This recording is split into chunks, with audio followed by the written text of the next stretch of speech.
Hi, hello, this is Dr. Swapna and welcome to your Learn Lab, your one stop for learning. In our last video, we studied about the structure of neuron, different types of neuron, we saw on what basis we classified them and what the neurons do in our body.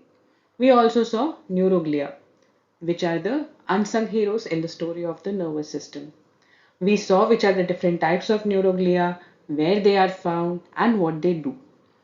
Now, that was all the basic that you would have needed to understand what we are going to study today, which is nerve impulse conduction. And we are doing Unit 2 of Biopsychology, which is BPCC 102. This is a very important core subject for BA Honor Psychology students of IGNOU. Without wasting much time, let's move ahead and study the nerve impulse conduction. Let's quickly recap the structure of neuron once. We said that a typical neuron has three main parts. I hope you have already watched the video on the structure of neuron. In case you haven't, I suggest that you go back and watch the video. I'll add link in the description for your ease. So this would be a quick recap, but I suggest you go and watch the other video before you start with this one. Yeah. So a typical neuron has three main parts: the cell body and the cell processes. Which are the cell processes? Dendrites and axon. Right? So what did we study about the cell body? Cell body is also called soma or cyton. It is covered by a cell membrane which is also called neurolemma. It functions as a gate or a fence, and it decides what goes inside the cell and what comes out of the cell. Inside the cell membrane is the fluid center, which is called cytoplasm, and in the cytoplasm all the inner compartments or organelles are suspended. And we saw that nucleus is one of the major organelles which is present inside the cell body or soma of a neuron. Let me make one thing clear. When I tell that the cell body is covered with the cell membrane, it doesn't mean that only this part is covered with the cell membrane, okay? The whole structure, including the axon and the dendrite, everything is covered by the cell membrane. And cytoplasm is present all over the structure inside the cell membrane. When you talk about the organelles, mostly all of the organelles are present inside the soma or the cell body. Only a few organelles like mitochondria you will find on the other parts of the neuron. Okay, so that was cell body. From the cell body again, we learned that two different kinds of extensions arise. Okay, first is the dendrite, which collects messages or stimulus from the sensory organs or nearby neurons. We last studied about the dendritic spines. That is the tip of the dendrite, which has those special receptor molecules or proteins which actually collect these signals. All right. So, and then what was the second extension? That was the axon. And what is an axon? It functions like an electric wire that conducts an electric signal. And all these are the different parts of the axon. First one was axon hillock. This is the conical portion of the cell body, and this is where the axon originates. This is where the nerve impulse also originates. We studied that it decides whether an impulse needs to be sent ahead or not. Then we have the myelin sheath. This is the fatty insulator layer which ensures that the signal is conducted quickly. And which was the cell that gave rise to myelin sheath? It was the Schwann cell. And what was the Schwann cell? It was a neuroglia which is present in where? Outside the brain and spinal cord, right? Inside the brain and spinal cord, which were the cells that were generating the myelin sheath? Oligodendrocytes. Yeah. So this we have already covered in the previous video. Then we have the nodes of Ranvier. These are the areas in the axon which is not covered by the myelin sheath, and it helps in faster conduction of nerve impulses. And lastly, we had the axon terminal. This is the end part of the axon, and this is where all the electrical signal that is coming in is passed on to the next neuron, either in the form of electrical signals or in the form of chemical signals, right? So, and this typical neuron that we look at, what is this type of neuron called? This is called a multipolar neuron. And what is the other thing that you can notice? Since this is myelinated, this is also called myelinated neuron, right? So this was a quick recap of what we have studied in the earlier video. Alright, now let us look at how the neuron generates an electrical impulse and sends it across. Or in simpler words, how neurons fire up and send those messages across the whole length of the axon into the next connecting neuron or a connecting muscle. Okay?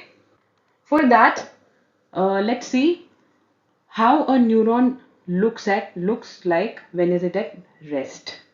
Okay, so when a neuron is at rest, it is not sending any messages. It is like your mobile phone, which is kept fully charged but switched off. I think that gives you a idea. Like when a neuron is at rest, it's fully charged. It is ready to receive a signal, but it has not received the signal yet. It is at rest. Okay, let's see how a fully charged and ready to fire neuron looks at. Basically, when it is at rest. So yeah, this is how a neuron looks like when it is at rest. We said that the membrane is a double layered and made of phospholipid molecules. Remember, this again I'm referring to the earlier video where we discussed the structure of the neuron. Okay, so if you look here, now here, this is the double layer. You can see something like the structure, this. These are the phospholipid molecules. These are arranged in two different layers. This is what you can see here in this light green color on both sides. So this is the neuron and we are zooming into the short part of the axon here. Okay, and this is the membrane covering the axon. What is the membrane made of? Double layer of phospholipids. This green part what you're seeing is the double layer of the phospholipid of the membrane. Okay, now this neuron as a whole here is present all over your body, right? And it is suspended in a fluid matrix. So if you know your body is full of fluids, it could be blood, it could be lymph, it's all fluid, full of water. Neurons are also suspended in the fluid. And this fluid that is present outside the neuron is called extracellular fluid or ECF. Extra means outside, right? Cellular fluid, fluid that is outside the cell. Okay, now inside the axon or the neuron is the cytoplasm, right? We said that the cell membrane covers a fluid interior called cytoplasm, and this cytoplasm we refer to as intracellular fluid. Intra means inside, inside the cell, fluid that is inside the cell. So we call this intracellular fluid. Okay, so this is how a neuron exists at rest. Now, as you see here, the outside of the axon membrane is marked as positive. You can see all these positive charges here, all over, right? Here outside. So, this is outside the axonal membrane. This is also outside the axonal membrane. And it is all marked as plus, plus, plus, plus, positive. And if you look inside or in the intracellular fluid, it's all negatively charged. See, all minus, minus, minus, minus, minus, minus here. Okay, now this is what you need to remember if you want to understand this whole conduction thing. A neuron at rest is suspended in an extracellular fluid, and this extracellular fluid has more of positive charge. It is all positive. If you see plus, plus, plus. And inside the membrane is the cytoplasm or the intracellular fluid, which is all minus, minus, minus or negatively charged. Now let's look into more detail of this whole thing. So yeah, outside the neuron, the fluid outside the neuron is called extracellular fluid. Neurons are suspended in an extracellular fluid rich in charged particles or ions. We saw that these charged particles are mostly positive in nature compared to the inside of the neuron. So the surrounding of the neuron has high levels of sodium, chloride and calcium ions. This is what makes these three ions are what make the outside of the neuron more positive compared to the inside of the neuron. Which are the ions? Sodium, chloride and calcium. It also has very low levels of potassium and bicarbonate ions. Okay, so how do you remember this? Do you know what is NaCl? At some point in your school, you might have heard about NaCl. What is NaCl? It's nothing but common salt. The same salt that you use in your kitchen, in your food. Okay. So, have you seen your mother pickle something, make pickle? What do you do when you pickle something? You put the thing, maybe it could be a mango or it could be carrot or any of the vegetables. Whenever you are going to pickle it, you put it in a salt solution, right? And what is salt? NaCl. And here what is happening? The neuron is suspended in an extracellular fluid which is rich in sodium and chloride, right? So you can say that neurons are in a pickle state at rest. Okay, so when the neuron is at rest, it is in a pickle state because it is in a fluid which is rich in sodium and chloride. It also has calcium. Basically, remember sodium and chloride, calcium is also there. But the other ions, potassium and bicarbonate, are also there, but at a very low level. Okay, I hope this is clear. Inside the neuron, the fluid called neuroplasm. This is another name for cytoplasm. Because the cell is the neuron, we call it neuroplasm. Okay, it's rich in potassium and bicarbonate ions. So now if you see here inside the axon, the situation is reversed. Okay, so now inside there is a higher level of potassium and bicarbonate ions and it has low levels of sodium, chloride and calcium ions. In addition, it also has negatively charged protein molecules. So inside the cell, what do we have? High levels of potassium and bicarbonate ions and very low levels of sodium, chloride, calcium and negatively charged protein molecules. Okay, so because of this arrangement of ions, the surrounding fluid of neuron is relatively more positively charged and the fluid inside is more relatively negatively charged. Okay, so we have seen how a membrane looks at rest. The membrane is suspended in an extracellular fluid which is rich in sodium, chloride and calcium. It's in a pickle state and it has very low levels of potassium and bicarbonate ions. Inside is the cytoplasm or the intracellular fluid which is rich in potassium and bicarbonate ion and very low levels of sodium, chloride and bicarbonate ions. In addition, there are negatively charged protein molecules also. Okay, so because of this arrangement of ions, the outside of the neuron is more positive compared to inside of the neuron.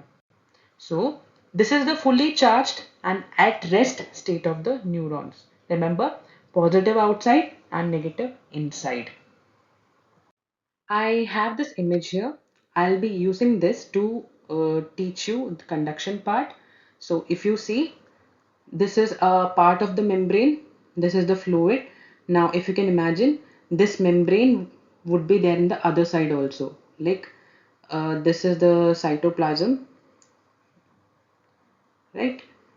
Okay, let me change the color. Yeah, this is the cytoplasm, and at the end of the cytoplasm, again, you will have this axonal membrane. But yeah, just imagine this. This is the extracellular fluid.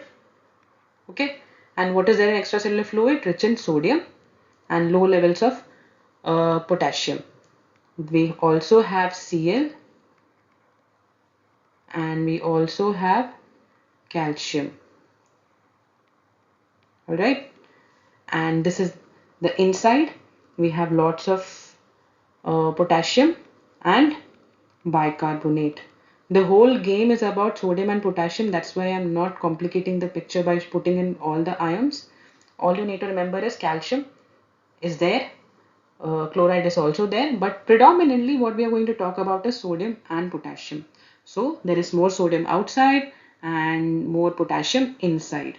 So because of which there is a net positive charge outside and a net negative charge inside. Now, do you see these structures here? I've written sodium potassium pump and potassium channel. Any idea? We'll see what these are. But I hope you know that the K plus stands for potassium, right? And Na plus stands for sodium. This is some basic chemical symbols I'm hoping you already know, right? So I won't be going deep into those. So yeah, let's see what these structures are now. So we talked about the cell membrane, right? And the membrane of the neuron is called neuronal membrane or neurolemma. The lipid bilayer membrane that surrounds a neuron is not freely permeable to charged molecules or ions. What did we call this property in our previous video? We said that the membrane is semi-permeable, which means it will not allow just everything to come in freely and everything to go out freely. It decides what should go in and what should come out. Okay. So to enter or exit the neuron, ions must pass through special proteins called ion channels that span the membrane. So because the membrane does not allow everything to come and go freely, we have small structures or gates we can call, which are there at regular intervals in the membrane, which allows some things to go out and some things to come in. Now, we have three different kinds of those gates or checks. Okay, so passage of ions through the membranes are facilitated by these three channels. The first one is the leak channel. Leak channels means these are proteins, so this forms like a gate and it allows the ions to leak out. So no energy involved here, nothing, simply leaking out. Okay, so how do they leak out? So this is where something called diffusion comes in. So what happens is that we said that there are lots of sodium ions outside the cell and there are lots of potassium ions inside the neuron, right? So the ions will always have a tendency to move from higher concentration to lower concentration. So if there are more sodium ions here, it will always have a tendency to go into the area where there is lower concentration of sodium. So that's where leakage channel comes in. They pass through the leakage channel and come into the cell.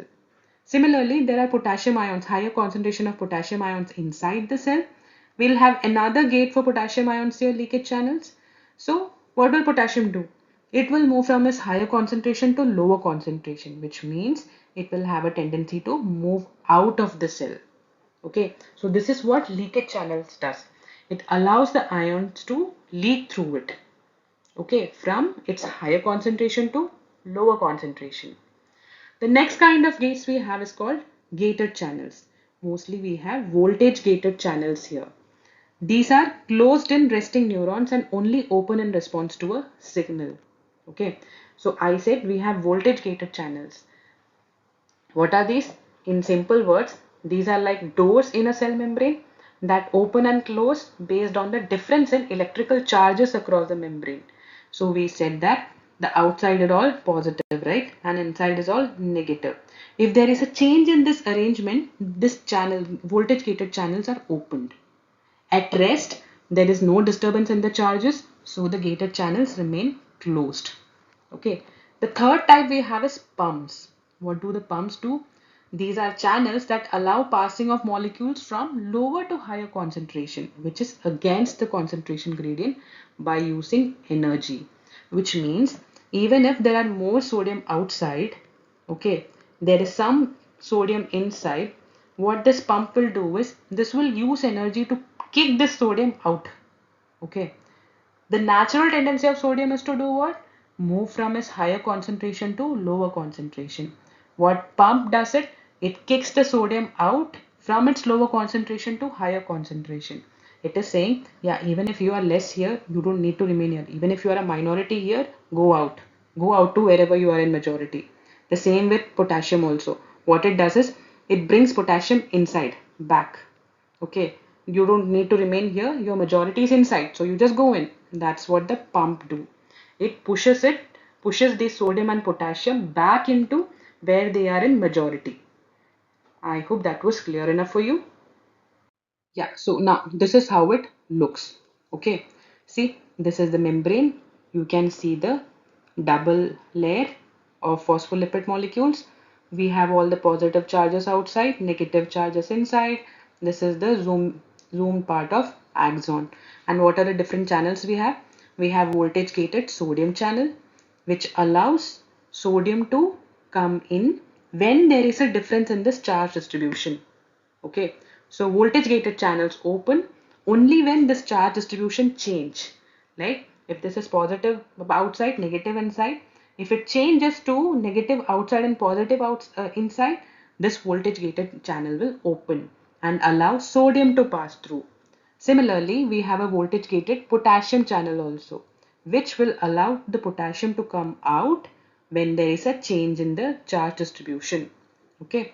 Then we have the leakage channel where it allows the ions to freely leak through towards the concentration gradient, which means from its higher concentration to lower concentration, which means potassium will leak from inside to outside.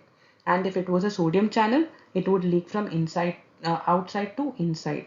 I hope I said that correctly. So if it is a potassium channel, the potassium ions will come out from inside, right? Why? Because there is a lower concentration outside. If it is a potassium channel, sorry, a sodium channel, the sodium will move inside. Why? Because it has a higher concentration outside and has a lower concentration inside. All right. And then we have the sodium potassium pump. This will be kicking the sodium and potassium back to where they are in majority. Okay. So these are all the different channels which allow the ions to pass through the semi-permeable membrane. So now, how is the charge maintained on both sides? We said positive outside and negative inside. How is this charge maintained on both sides? The first one is diffusion of ions across the membrane. We have already told about this. What is diffusion? Diffusion means movement of ions from areas of higher concentration to areas of low concentration across a semi-permeable membrane. So, whenever there is more ion outside, it will have a tendency to come inside where there is lower concentration. This process is called diffusion. Okay. And when this happens, so till when will this happen? If all the ions come in, won't there be more concentration inside and less concentration outside? Then will again this start moving back? No, this is not how it happens. So what happens is that this movement will continue only till the concentration of ions are same in both sides. The ions will move so that its concentration is equal on both sides of the membrane. And when the concentration is equal at both sides, this movement stops. Okay. So the resultant electrostatic pressure due to balance of electrical charges outside and inside a neuron at rest. And this is how the charges are maintained on both sides. How? Using diffusion and by using the resultant electrostatic pressure. So what happens when the electrostatic pressure is reached? We'll see. So the axonal membrane has more potassium ion leakage channels than sodium leakage channels. Okay. So the axon of a neuron has a higher number of potassium leakage channels and a lower number of sodium leakage channels. So the potassium ion leakage channels are leakier and than the sodium ion leakage channels. There is more leaking of happening in the potassium channel.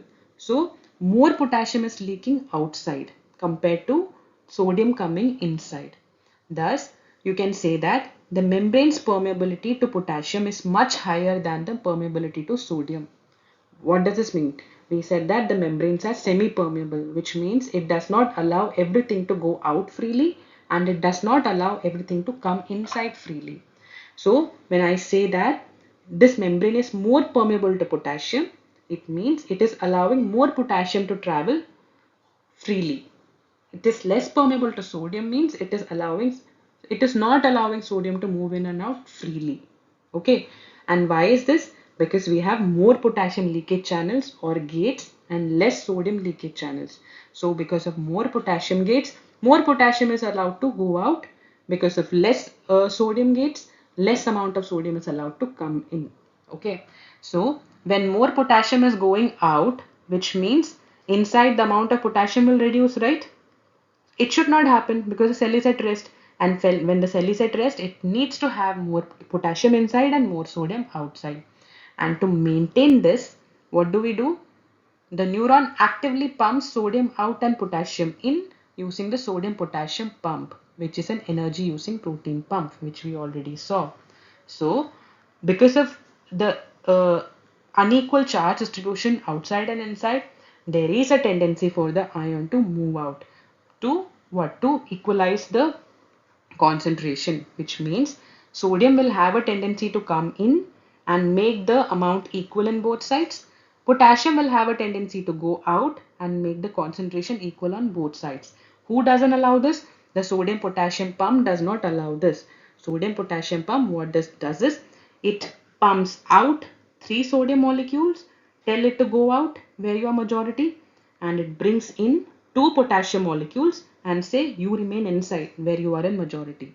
Okay, so 3 sodium out and 2 potassium in. This is how the sodium potassium pump will make sure that the outside of the membrane is always positive relatively, more positive, and inside remains negative. Okay. So we'll come back to this diagram. Now you understand we have the sodium potassium pump. What does it do? It pumps out 3 sodium ions and brings in 2 potassium ions. And when we have this leakage channels which allows the potassium to leak out freely. And we have similar channels for sodium also, and we have voltage gated channels also. So I hope you have understood up till now, because if you have not understood any part of this, I would suggest you go back and listen to the video again. Okay, because this is something, this is a basic that you would need to understand what we are going to study ahead. So yeah, let's move forward in case you have understood everything. Next concept that we have to study is resting membrane potential. Okay, what is resting membrane potential? It is the difference in electric charges across the cell membrane when the neuron is at rest. When the neuron is not fired up, it's not sending any messages. Whatever we said, that there is more positive charge outside and more positive negative charge inside. So this difference in charges across the cell membrane when a cell is at rest is called resting membrane potential. Resting membrane potential is the voltage or charge difference between the extracellular and intracellular fluid when the cell is at rest.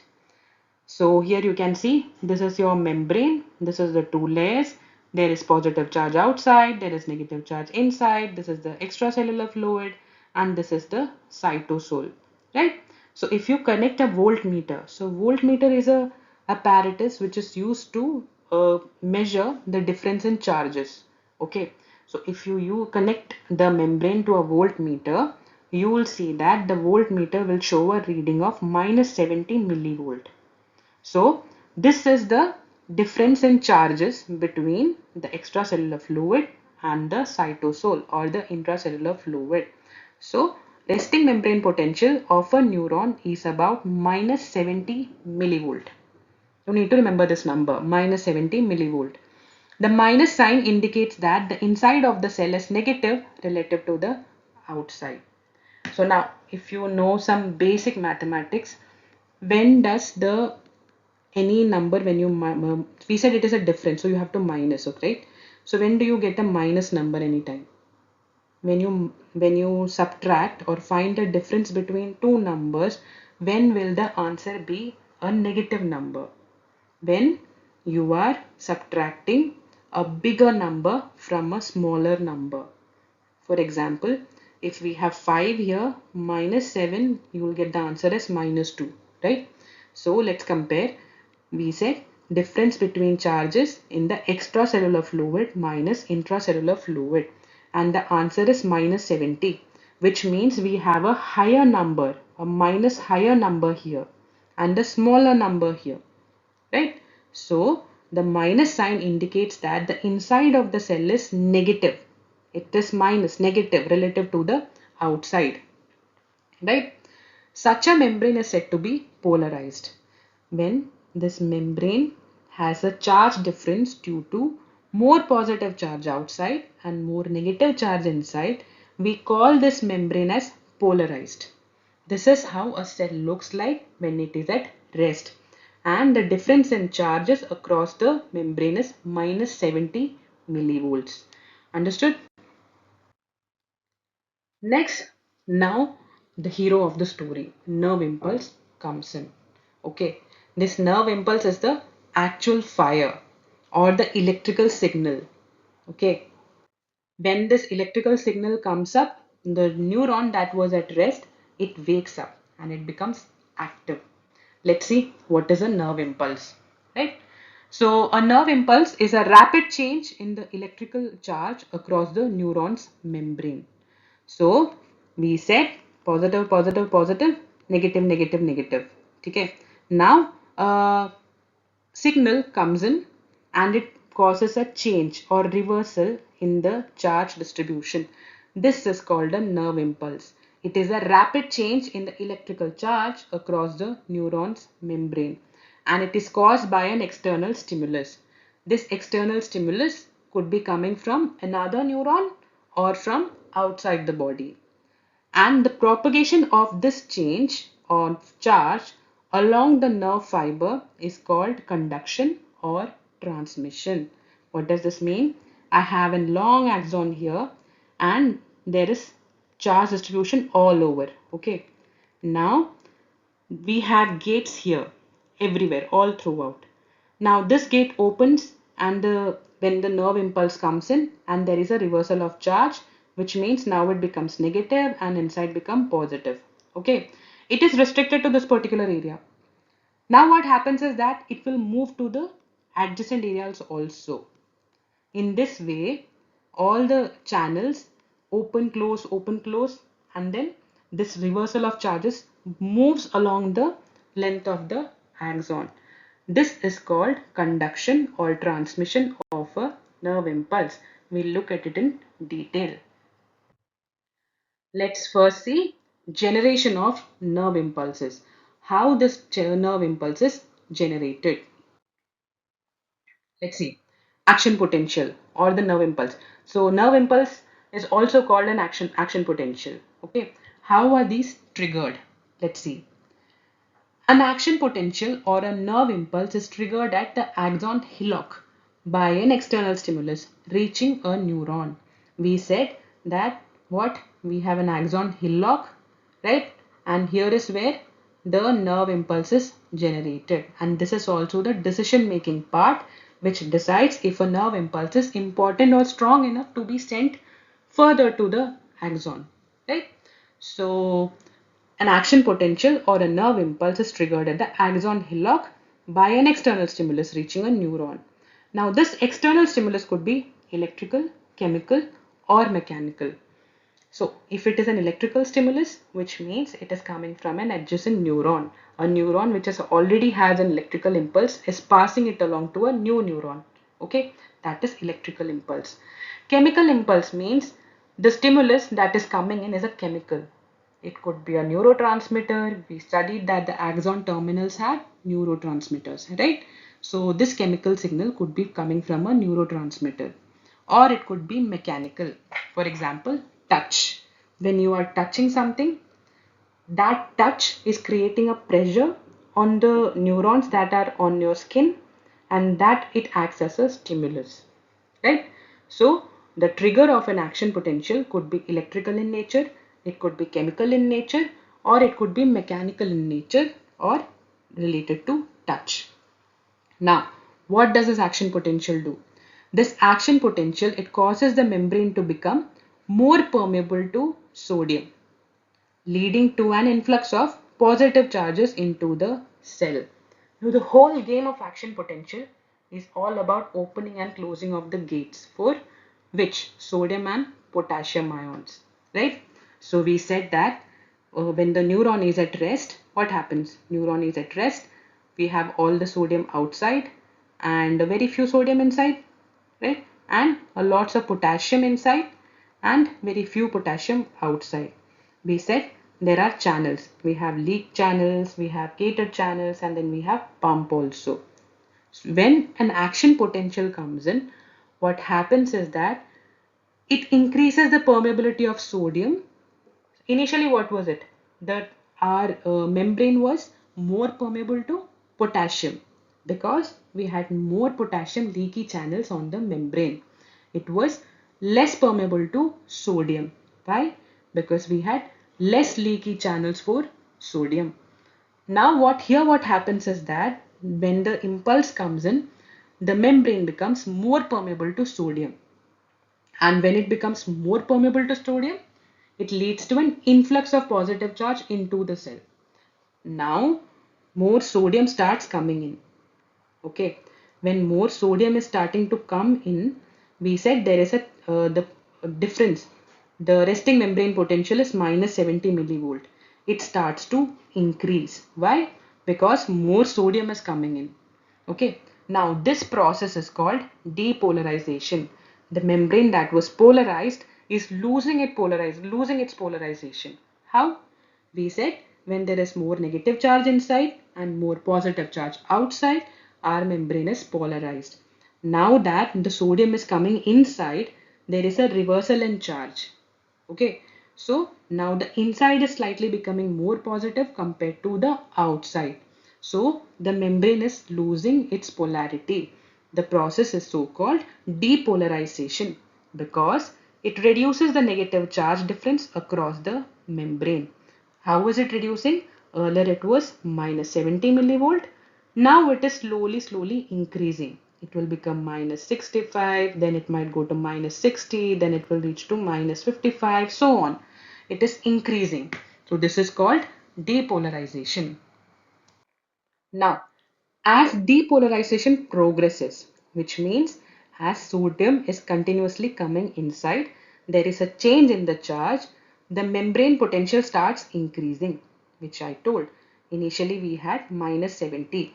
Now it will start increasing. It will become minus 65, then to minus 60, then to minus 55. When it reaches minus 55 millivolt, it is said to have reached a threshold potential.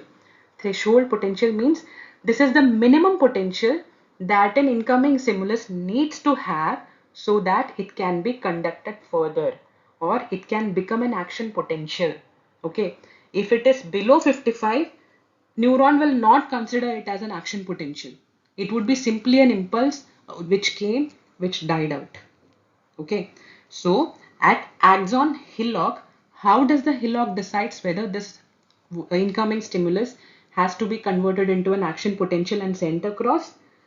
Only if causes so much sodium to come in that the resting membrane potential changes from minus 70 to minus 55 millivolt. And when this membrane potential increases to minus 55 millivolt, we say that the stimulus has reached a threshold potential. Okay, and what happens at the threshold potential? At the threshold potential, all the voltage gate sodium channels open rapidly. So voltage gated sodium channel, remember, these are the gated channels which are closed when the neuron is at rest, and it opens only when there is a reversal of charges. When there is more positive charge inside and more negative charge outside, or the charge distribution reverses, the gated channels open, right? So when the threshold potential is reached, the voltage gated sodium channels open. And when that happens, there is a large influx of sodium ions into the cell. This means the sodium rushes into it. You can compare this voltage gated sodium channels to a floodgate. Okay, you might have seen dams, and dams have floodgates, and when those gates open, all the water rushes in, right? This is something similar. When the voltage gated channels open, all the sodium rushes into the axon, and then it quickly flips or reverses the charge distribution. Earlier, it was what? It was still negative. It was minus 55, which means the situation, let me show it this way. If earlier at resting, it was all plus, plus, plus, plus here, minus, minus, minus here. When minus 55 happened, what happened was that some charge changed happened, okay, and rest was all same. So now the voltage gate opened because there was a change in the distribution of charges, and when the voltage gated channels opened, all the sodium rushed in, and when all the sodium rush in, there is a reversal here, complete reversal, okay, at this part. The rest of the neuron remains the same. Okay, this is where the gates were open. There is a complete reversal of the charges. This was how it was in resting membrane potential. When it reached threshold potential, this was how it looked like. And now this is how when the action potential is generated, there is a quick reversal of the charges. So this rapid influx of sodium ions causes a rapid depolarization of the membrane, creating an action potential or a nerve impulse, which is worthy of conduction. Okay, so now what has happened? Rapid influx of sodium ions causes a rapid depolarization of the membrane, creating an action potential or a nerve impulse, which is now fit enough to be sent across the rest of the neuron. So now let me show you here in the diagram that we were studying. Look at here. We have the action potential. This is the trigger that is coming in. Okay. So now this trigger has reached the voltage gated channel. So what happens when the voltage gated channel reaches? So before that, what has happened? Before that, the impulse or the signal has come in, and when that has come in, it has increased the permeability of the membrane to sodium ions, which means leak channels were functioning actively and sodium started coming in. When sodium started coming in, the resting potential changed from minus 70 millivolt to minus 55 millivolt. And when it reaches minus 55 millivolt, so what happens? This impulse reaches the voltage gated channel, and the voltage gated channel opens, sodium channel. And when this voltage gated sodium channel opens, all the sodium will come inside into the cell, right? And when all the sodium comes inside the cell, what happens? There is a reversal in the charge in that area. You see here, now it's all minus, minus, minus, minus here, and it is plus, plus, plus, plus, plus here. See, there is a change in the voltage, change in the charge distribution. So, an electric impulse or action potential is generated here. Understood? So we have a graph here which is showing membrane potential in millivolts here in this direction, and we have time in milliseconds. Okay, so uh, see, the stimulus came, the membrane was resting at what? Minus 70 millivolt. Okay, now sodium started coming in and the membrane potential started increasing, and where it increased to? It increased to minus 55 millivolt, and when it reaches minus 55 millivolts, there is a influx of sodium ions. Why? Because all the voltage gated sodium channels are open now. And when that happens, there is a quick reversal of charges. We said the membrane potential starts to increase. Till increase it reaches 0, and then it increases to 30 plus 30, and at this stage we say the membrane is depolarized. Okay, this is depolarizing phase. So from resting membrane we have reached depolarized state. Okay, so this is what happens when an external stimulus comes in, and this external stimulus will be considered as an action potential or an actual message that has to be sent forward only if it reaches the membrane potential of minus 55 millivolt. So this is very important, and if it doesn't reach with minus 55 millivolt, it dies down right there on the hillock. It doesn't move ahead or forward from the axon hillock. Yeah, so let's continue. After the membrane is completely depolarized, the neuron resets its membrane voltage back to the resting potential. Now it has increased and reached plus 30, which is the depolarized state. Now it has to come back to the resting potential of minus 70, sorry, millivolt here. Yeah, for this, what it has to do, it has to close all the sodium channels. Now all the sodium channels close and it cannot be opened for some amount of time. This period is called refractory period. In this period, the neuron cannot produce another action potential because its sodium channels will not open. So we said all the voltage gated sodium channels that were open, all of those close. And because they are closed, the neuron is now not capable of generating another action potential. This period is called refractory period. And this is the time that the neuron takes to bring itself back to rest. It's kind of a quick break it is taking to reset its charges. At this time now what happens is that when the voltage gated sodium channels close, the voltage gated potassium channels open. And what does it do? It allows all the potassium ions to leave the cell. So what here is happening? Initially we had all plus plus plus plus plus, yeah, minus minus minus minus. This was because of all the sodium outside and potassium inside. Now if you see, sodium is also a positively charged ion, potassium is also a positively charged ion, but sodium is more positively charged compared to potassium. Now after this, when the neurons got depolarized, what did happen? Here it was all plus plus plus plus plus minus minus minus. Now this was why? Again why? Because all the sodium came in. Potassium was also here. So all the reversal happened. Okay. The powerful sodium came in. It made all the inside positive. Now the outside became all negative. Next, during the refractory period, okay, all the potassium channels now open. So what happens?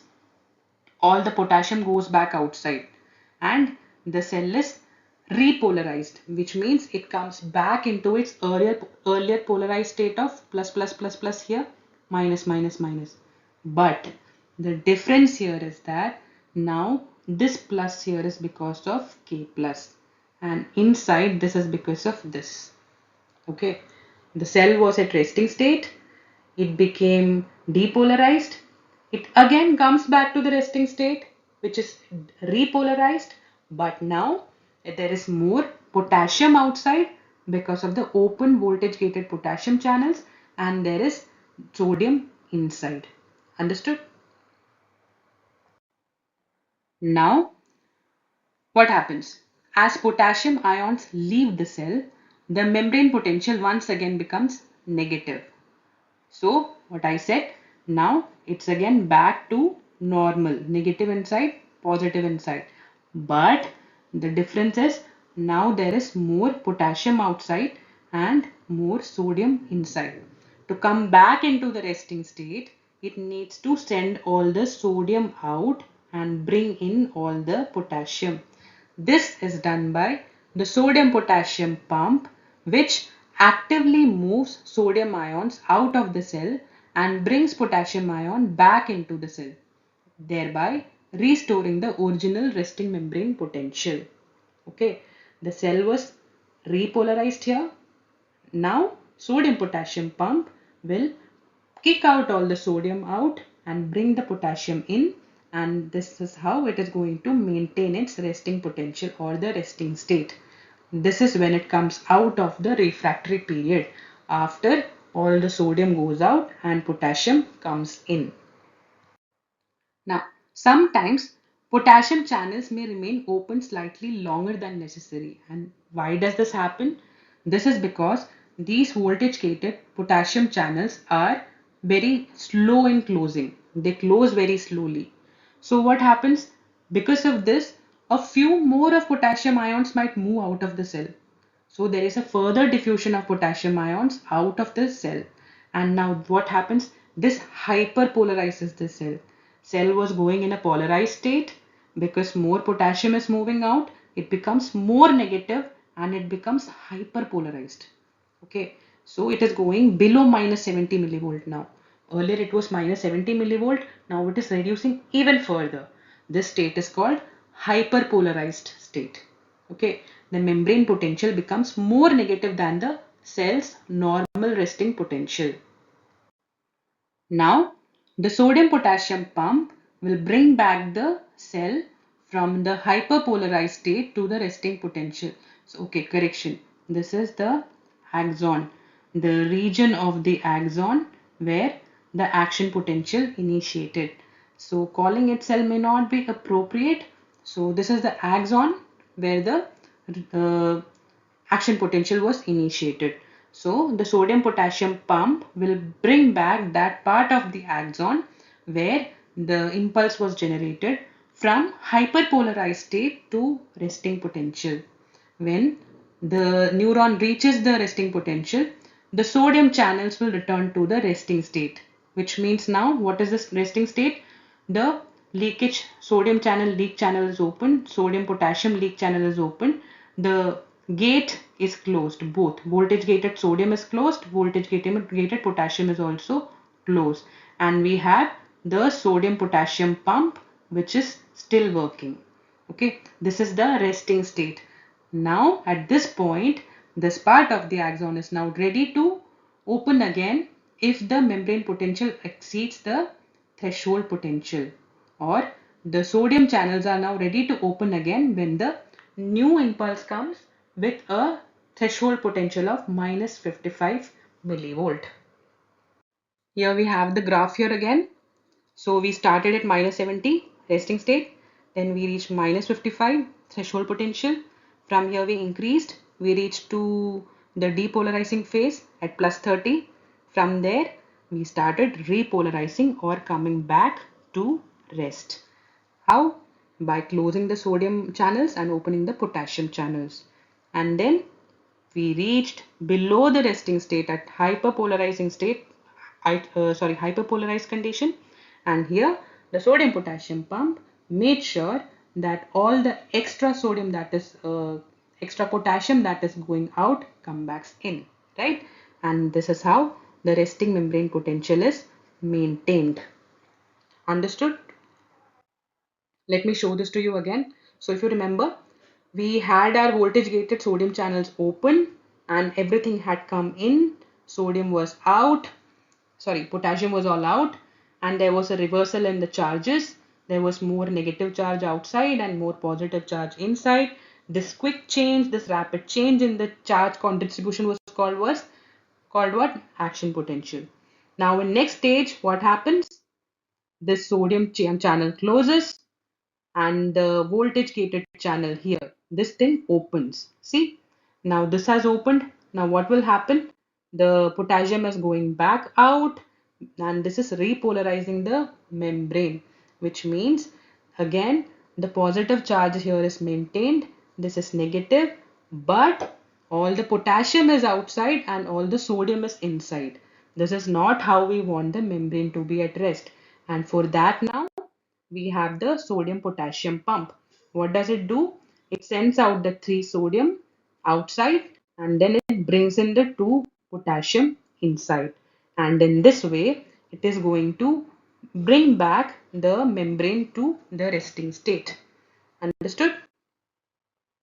We'll do a quick recap once again. So I am doing this recap multiple times all throughout the video because more you hear it, more it might be there in your head.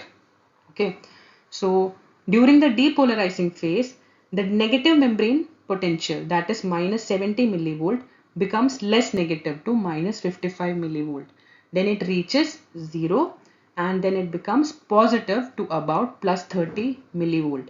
This is called depolarization. And now reversal of depolarization is repolarization.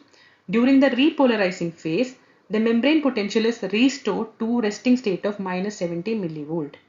Following the repolarizing phase, there may be an after phase which is called hyperpolarizing phase, during which the membrane potential temporarily becomes more negative than the resting level. And at this phase, what happens? Sodium potassium pump brings it back to resting state. See, this is exactly what we have seen below also, before also. Minus 70, minus 55, 0, 2, plus 30. Now reversal, coming back to 0, then again to minus 55, minus 70. But because the potassium channels close very slowly, a few more potassium would be going out, because of which the cell becomes hyperpolarized phase. And then from here, sodium potassium pump brings back the neuron to resting membrane potential. This was all about generation of action potential. Now, this is a table which you might want to remember. During the resting membrane state, how is the situation? Outside positive, inside negative. When the membrane is depolarized or the action potential has arrived, what happens? Outside is negative, inside is positive. Going back to repolarization, outside is back to positive, inside is negative. But what is the difference? Here this is negative due to sodium, here this is negative due to potassium, right? And then the sodium potassium pump will bring it back to the resting state. Next we see conduction of nerve impulses.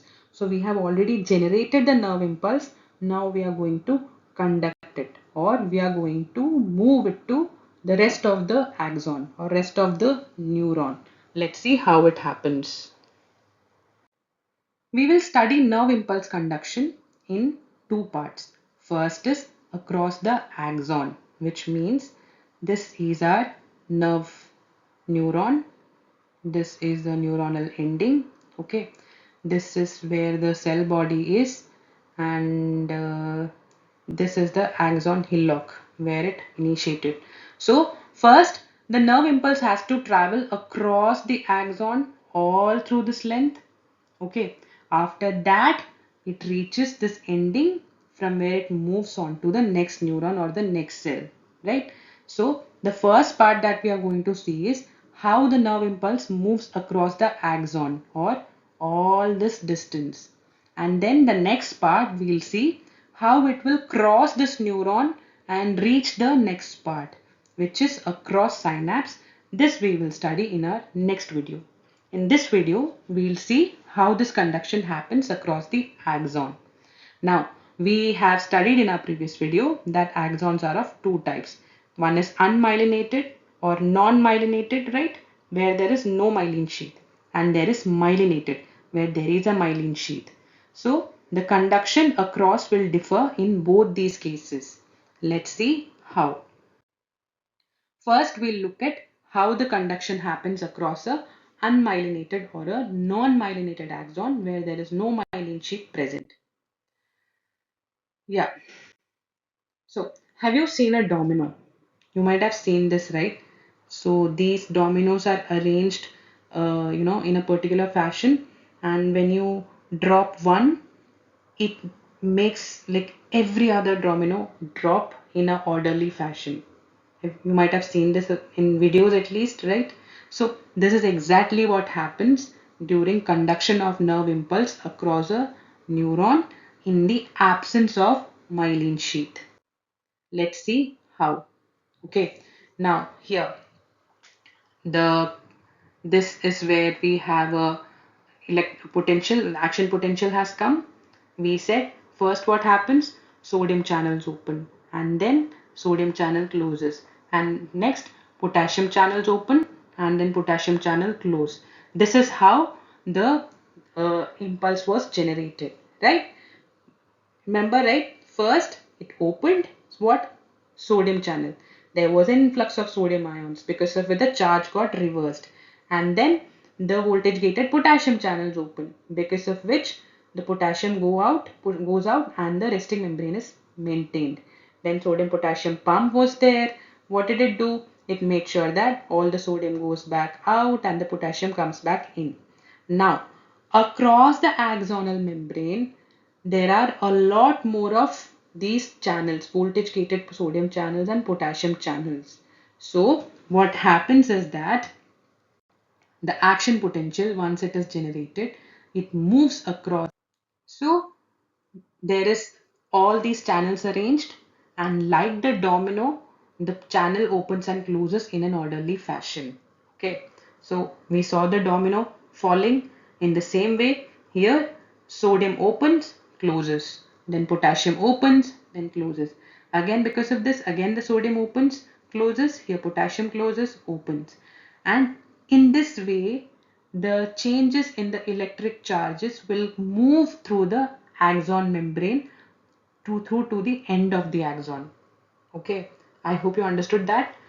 Initially, the change started here at this localized point where only, for example, these two gates were involved. Now, what happens is that this continues, this whole thing continues to move to the end of the neuron. How? So the adjoining potassium, or the sodium gate opens. Again, sodium comes in, and then to balance it out, the potassium channels open. In this way, there is a series of opening and closing of the channels, which is causing the conduction of the electrical impulse. I hope you understood that part. It was as simple as that. There is no myelin, no disruption. The neuron is open and continuous. So there are channels arranged all over the axon, and this electrical impulse continues towards the end of the axon by opening and closing the consecutive channels. Understood? So action potential propagates along the membrane, with every next part of the membrane being sequentially depolarized. Okay, so what happens when the sodium channels open, the cell gets depolarized. The action potential gives rise to a new action potential in the adjacent area of initiation, right? So if here at this local point there was an action potential that initiated, now what it does is it becomes a stimulus or signal to initiate the next action potential in the adjoining area. In this way, the action potential keep on generating new action potential. So opening and closing of channels happen, and this initial action potential moves towards the end of the axon. The action potential always propagates forward, never backwards. It will never move backward. It will always move forward only. Okay. Why? Because of the sequential opening and closing of the potassium and sodium channels. Understood? Now, see, this is how it is. This is the length. First, this area got depolarized while the rest of the part was all in resting state. Then, after depolarization, this part is going to come back to repolarized state.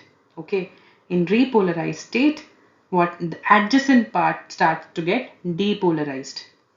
Okay, and after this is depolarized, here inside it is resting outside. I mean, the rest of the part is all at the resting state, right? And then now this is going to move forward. When this move forward, this state becomes repolarizing. Here you can see, and the previous area where it all started is now at the resting state. Okay, understood. So this is how the action potential is conducted across the length of the neuron. So here I have another summary. I know you had lots of summaries and reinforcement all throughout the video, right? I hope it helps anyway. So here at resting, what? K plus potassium is slightly open, K plus is going out, sodium is being pumped out, right? Sodium potassium pump is becoming active. Leakage channels. We said more leakage of potassium and less leakage of sodium. So as leakage increases, the sodium potassium pump will bring in the potassium and send out the sodium. And what is the resting membrane potential? Minus 70 millivolt. Then what happens? Depolarization. During depolarization, sodium channels open and sodium rushes in. This becomes positive, 2 plus 30 millivolt, right?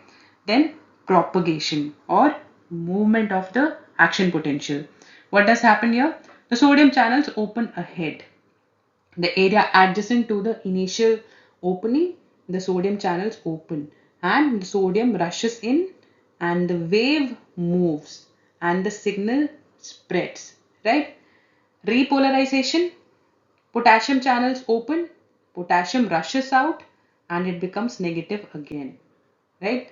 And then again sodium potassium pump starts working, it reverses, the charge remains the same, but the sodium goes out and potassium comes in. And then there is a refractory period where the pump resets ions, like sodium is out and potassium is in. Understood? So this is a refractory period during which the sodium potassium pump makes sure that the charge the distribution is maintained and the resting charge is restored. Understood? This is how the action potential is conducted across a non-myelinated neuron. What happens in case of a myelinated neuron now? Let's see. See, this is called saltatory conduction. In myelinated neurons, the conduction of action potential is called saltatory conduction. Okay, this is the name, this is the term for it.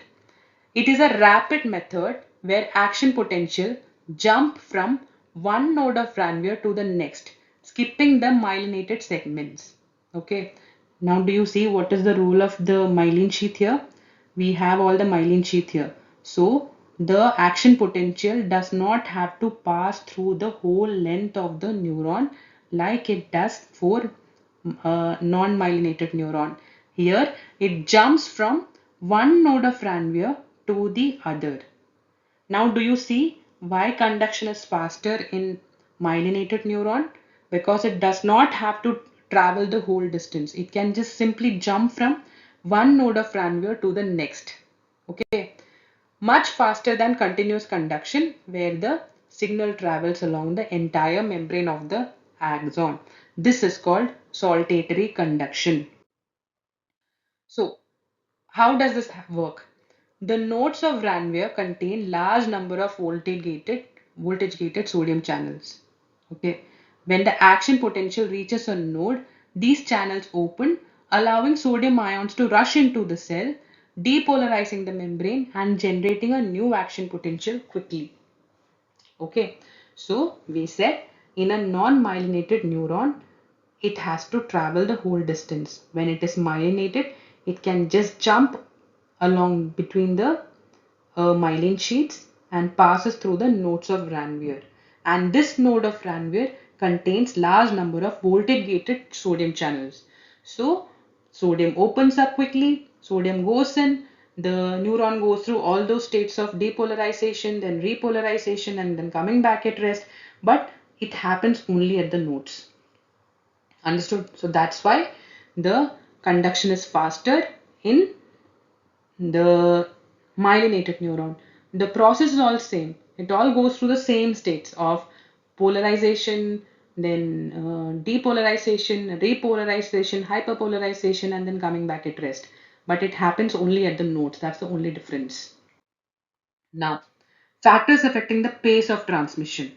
The speed of transmission is affected by thickness of the axon. We said that in the earlier video also. Thicker the axon, faster is the conduction. Means larger the diameter, higher is the speed of propagation. Why? Larger the diameter means there would be thicker myelin sheath, which means conduction, jump through the nodes of Ranvier. Right? Presence of myelin sheath. Myelin increases the propagation speed because it increases the thickness of the fiber. Myelin enables saltatory conduction of the action potential, and in unmyelinated fibers, every part of the axonal membrane needs to undergo depolarization, making the propagation significantly slower. This also we have discussed. So, this was a bit long and might be a bit difficult video, but I hope you understood this part because this is a very important part of the uh, chapter or the unit. These are all the previous year questions that have come from this topic. In June 2023, which was pretty recent, it was asked, write short notes on the following in 200 words each. That is 5 plus 5. This was 5 marks. And you had to write about neural conduction. Okay. Then in June 2022 again there was a 10-mark question which is said, what is a neuron? Discuss the process of neural conduction. Okay. Then again December 2022 before it was asked again a short question for 5 marks, neural conduction. And so when question comes on neural conduction, you have to mention how the conduction happens along the myelinated neuron and unmyelinated neuron. That's all you need to tell about during the when you have to write about neural conduction. You don't have to involve synaptic transmission there because that's a whole together different topic, and questions come asking that particular part only about synapse. So I guess that was a very big and very complicated and might be a bit boring part of neurons, nerve conduction. If you understood, make sure you let me know by liking. In case there is any part wherein you need more clarification or you have any doubt, feel free to reach out to me through comments, or maybe you can drop me an email also. But make sure you understood this topic. Okay. Yeah, use the subscribe and share buttons as you deem right. And so that was all for today. And this is me, Dr. Swapna, signing off. Take care and keep learning.